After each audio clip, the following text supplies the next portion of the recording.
আসসালামু আলাইকুম।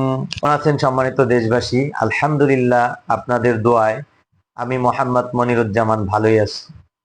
সম্মানিত দেশবাসী, আপনাদের কাছে আমি আরেকটা নতুন ভিডিও নিয়ে আসলাম। একজন আমার শ্রদ্ধেয় মায়ের মতো। তো ওনাকে যাই হোক, শরীর ক্লান্ত, আমি নিয়ম কারণ বলে দিলাম এবং 3 দিন আমার কাছে আসার জন্য বললাম। তো আলহামদুলিল্লাহ, পরের দিন উনি আসছে। ওই দিন একা আসছে, কিন্তু প্রচন্ড পেটে ব্যথা। জ্বর নেই, রাত্রে আর জ্বর আসেও নাই, প্রচন্ড পেটে ব্যথা। তখন ওনাকে আমি বললাম যে পেটে ব্যথা তো আগে ছিল, বলতেছে যে না, কালকে জ্বর চলে গেছে, এরপর থেকে প্রচন্ড পেটে ব্যথা। আমি বললাম শুনেন, পেটে ব্যথা হওয়ার বেশ কিছু কারণ থাকে। তার মধ্যে একটি কারণ হয় গ্যাস ফর্ম করলে হয়ে থাকে, আরেকটি কারণ হয়ে থাকে পেটে পাথর। আমার অভিজ্ঞতা থেকে এরকম রোগী পেয়েছি আমি, পেটে পাথর। আরেকটা সমস্যা হয়ে থাকে, সেটা হলো টিউমারে থেকে। আবার কারো কারো টিউমারে ব্যথাও করে না। আর একটা মহিলাদের পিরিয়ডজনিত যে সমস্যাগুলো থাকে এরকম।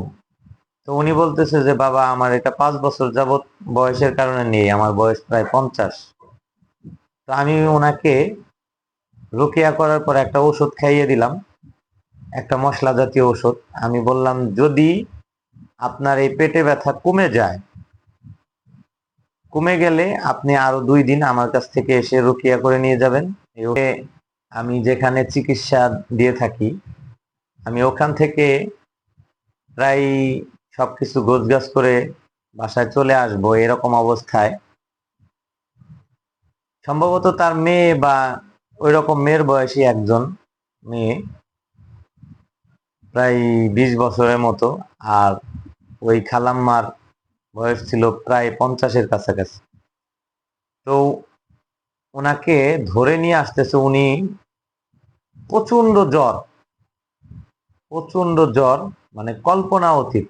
104-এর উপরে হবে আমি ধারণা করেছি, এটা মেপে দেখিনি, কিন্তু আমার একটা অভিজ্ঞতা থেকে বলতেছি।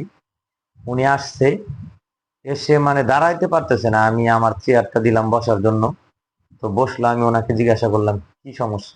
বলতেছে বাবা, আজকে 5-7 দিন ধরে প্রচন্ড জ্বর। আমি বললাম যে কোনো ডাক্তার দেখাইছেন?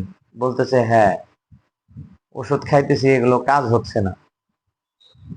তখন আমি ওনাকে বললাম যে শুনেন, আপনি ওষুধ খাচ্ছেন, খান, আপনার অবস্থা অনেক সিরিয়াস। বলতেছে যে হ্যাঁ বাবা, তো আমার একটু জন্ডিস হয়েছে কিনা দেখো। আমি বললাম আসলে আমি জন্ডিসটা ওইরকম 100% বলতে পারবো না। আপনার যে সমস্যা হচ্ছে, আল্লাহ তাআলা যদি চায় এটা ঠিক হয়ে যাবে ইনশাআল্লাহ।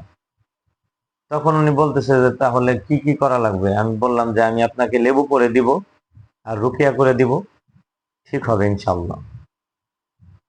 তো ওনাকে আমি রুকিয়া করলাম, আমার এখান থেকেই ওনার শরীরে ঘাম ছুটে আসলো, জ্বর ছেড়ে গেল।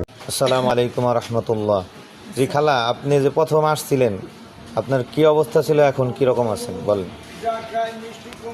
যেদিন আসছিলাম ওই দিন তো একটু অসুস্থ বেশি হয়েছিল। আজকে 7 দিন, আজকে তো ভালোই, যাক 7 দিনে আলহামদুলিল্লাহ। ভালো হয়েছে। আর আপনি বাকি আরো একদিন আছে, ওই ওষুধটা খান, আল্লাহ তাআলা ভালো করে দেবে ইনশাআল্লাহ। আসসালামু আলাইকুম রহমতুল্লাহ। ওষুধ খেয়ে যাবেন, সাথে নিয়ে আসবেন একটা করে কলা। তো আর যদি না কমে, তাহলে আজকে বিকেলে হোক, আপনি তাড়াতাড়ি ডাক্তারের শরণাপন্ন হন। আপনি আলট্রাসাউন্ড করেন বা ডাক্তার যেটা ভালো মনে করে ওটা করে দেখবে। তো উনি চলে গেছে, আলহামদুলিল্লাহ। আজকে জুমার দিন, সকালবেলা উনি আসছে, আলহামদুলিল্লাহ উনি সম্পূর্ণ সুস্থ। তো আল্লাহ তাআলা মেহেরবানি করে তাকে শেফায়ে কামেলা আজেলা দান করেছেন, এজন্য আমি অনেক খুশি, সেও অনেক খুশি। ওনাকে বলেছি যে আপনি তারপরও কালকে এসে আমার সাথে দেখা করে যাবেন, আর যদি আপনি হাদিয়া তোফা কিছু ভালো মনে করেন দিয়ে যাবে। তো উনি অনেক খুশি মনে চলে গেছে আলহামদুলিল্লাহ।